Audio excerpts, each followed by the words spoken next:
Cette histoire se déroule à la fin du 19e siècle en Arizona. C'est une terre rude, et les gens doivent se battre chaque jour simplement pour survivre. Seuls les plus audacieux, les plus effrontés et les plus coriaces, comme Steele, parviennent à réussir ici. Notre personnage principal, le fermier Albert Stark, n'en fait certainement pas partie.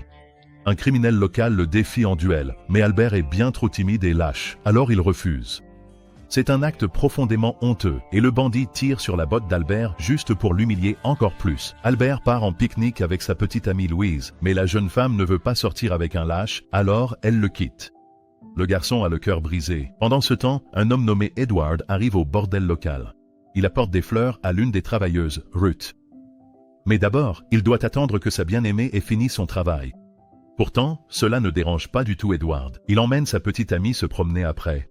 Ce soir-là, Edward et Ruth rendent visite à Albert. Le protagoniste essaie de comprendre pourquoi Louise l'a quitté. Il l'aimait vraiment. Les personnages se dirigent vers le saloon local. Albert avoue qu'il déteste l'Ouest américain parce que c'est un endroit extrêmement dangereux où littéralement tout peut te tuer.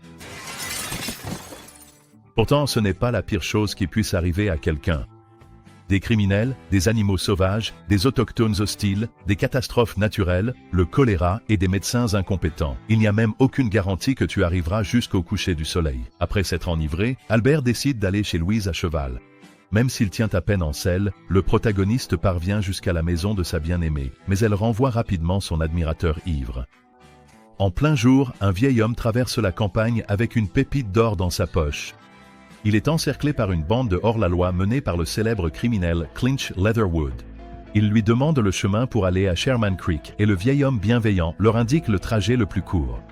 Malheureusement, Clinch sait que le vieil homme transporte de l'or et le provoque en duel, tentant ainsi de voler la pépite d'une manière soi-disant équitable.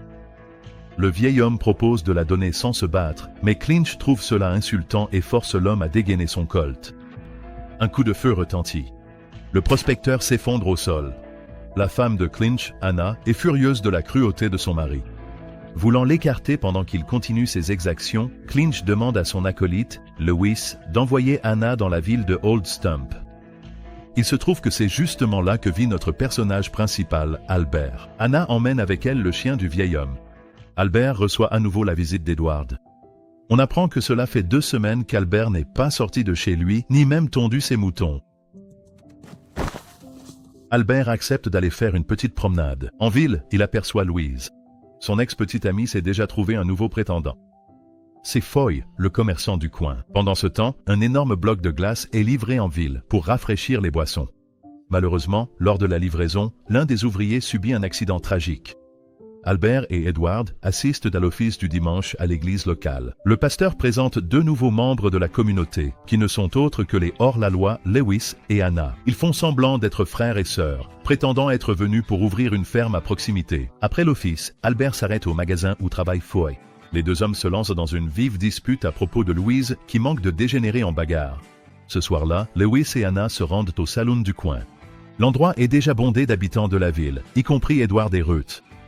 Albert arrive et annonce à ses amis qu'il en a assez de cette vie et qu'il part pour San Francisco. Une bagarre éclate entre Lewis et le fils du pasteur au bar. Le jeune homme provoque Lewis sans se rendre compte qu'il a affaire à un hors-la-loi dangereux et finit par se faire tirer dessus. Une véritable bagarre générale éclate dans le saloon. Voilà à quoi ressemble la vie dans le Far West, au milieu du chaos et de la confusion. Anna sirote calmement sa boisson. 2 bagarreurs manquent de tomber sur elle depuis le balcon, mais Albert la tire en sécurité juste à temps. Ils s'enfuient ensemble devant le shérif et ses adjoints. Albert se confie à Anna sur son chagrin d'amour à propos de Louise. Soudain, un serpent à sonnette rampe vers eux. Anna propose à Albert de l'emmener à la foire du dimanche, évidemment, s'ils survivent à la rencontre avec le serpent. L'homme accepte. Le lendemain, Anna rend visite à Louis en prison. L'homme est convaincu que Clinch reviendra le sauver, et il n'est pas le moins du monde inquiet. Mais Anna laisse entendre qu'il pourrait y avoir quelqu'un en ville de plus fort que Clinch. La foire du dimanche commence. Albert retrouve Anna. Ils veulent prendre une photo ensemble pour se souvenir de la journée, mais quelque chose ne se passe pas comme prévu. On dirait que la séance photo est terminée pour aujourd'hui. Albert et Anna se dirigent vers l'étal de l'herboriste local, réputé pour ses herbes magiques et ses élixirs. C'est là qu'ils croisent Foy et Louise. Anna fait semblant d'être la nouvelle petite amie d'Albert et invite tout le monde au stand de tir. L'arrogant Foy défie Albert à un concours de tir. Foy est un tireur d'élite et touche toutes les cibles sans exception. Albert ne touche pas une seule cible. C'est alors qu'Anna intervient.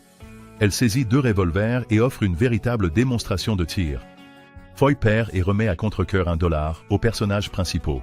Cependant, Foy refuse d'accepter la défaite. Il lance des insultes et humilie publiquement Albert. Dans un élan d'émotion, le protagoniste défie Foy en duel. Ils conviennent de se retrouver dans une semaine. Albert se rend vite compte qu'il a fait une énorme erreur. Il ne sait pas tirer et n'a aucune chance de toucher sa cible. Ce qui signifie qu'il est aussi bien mort. Anna promet de l'aider. Elle entraîne Albert pendant toute une semaine. Au début, l'homme est désespéré, mais Anna croit en lui et refuse d'abandonner. La clé est de continuer à essayer et de chercher d'autres options. Les séances d'entraînement quotidiennes sont difficiles et parfois même douloureuses pour Albert, mais il finit par faire de vrais progrès, ce qui signifie qu'il pourrait réellement avoir une chance. Anna offre des cookies à Albert, mais ce ne sont pas des cookies ordinaires. Elles contiennent un ingrédient spécial qui améliore l'humeur du personnage principal et les fait rire comme des enfants. Pendant ce temps, Louis parvient à tromper son gardien et à s'évader de prison. La veille du duel, une danse de grange est organisée en ville. Anna arrive dans une jolie robe, les cheveux magnifiquement coiffés. Les personnages principaux croisent Foy et Louise. C'est une rencontre gênante, c'est le moins qu'on puisse dire. Tout le monde force un sourire poli et fait semblant d'apprécier la musique western entraînante. Pourtant, Albert danse aussi mal qu'il tire. Anna attrape une bouteille de whisky, verse quelque chose dans l'un des verres, puis s'assied à la table avec Foy et Louise. Elle invite l'homme à boire un verre avec elle, traite ensuite Louise d'idiote et s'éloigne la tête haute. Albert remercie Anna de l'avoir aidé à croire en lui. Les personnages principaux s'embrassent, puis le garçon raccompagne Anna chez elle. Là, ils s'embrassent de nouveau. Cette fois, sous le regard attentif de Louis, qui les observe en secret. Cette nuit-là, Louis demande à Foy d'annuler le duel. Il refuse, et à ce moment-là, une soudaine crise de diarrhée le frappe. Le matin arrive, Clinch revient en ville, et Anna est loin d'être ravie de le voir. Albert se présente pour le duel, mais son adversaire est introuvable. Foy est terriblement en retard et tient à peine debout, luttant pour contenir une violente diarrhée et éviter de se ridiculiser devant toute la ville. Voilà donc ce que la rusée Anna a ajouté à son whisky. L'homme est contraint d'utiliser le chapeau de quelqu'un comme toilette. C'est dégoûtant. Et puis un autre chapeau. Pire encore, Albert annule le duel et déclare qu'il ne veut plus se battre pour Louise. Oui, les habitants de la ville diront peut-être qu'il a perdu, mais lui se sent comme un gagnant. Ce dont Albert a besoin maintenant, c'est d'Anna. Il se rend chez elle. Mais la jeune femme n'est pas là. Clinch entre dans le saloon local avec ses hommes.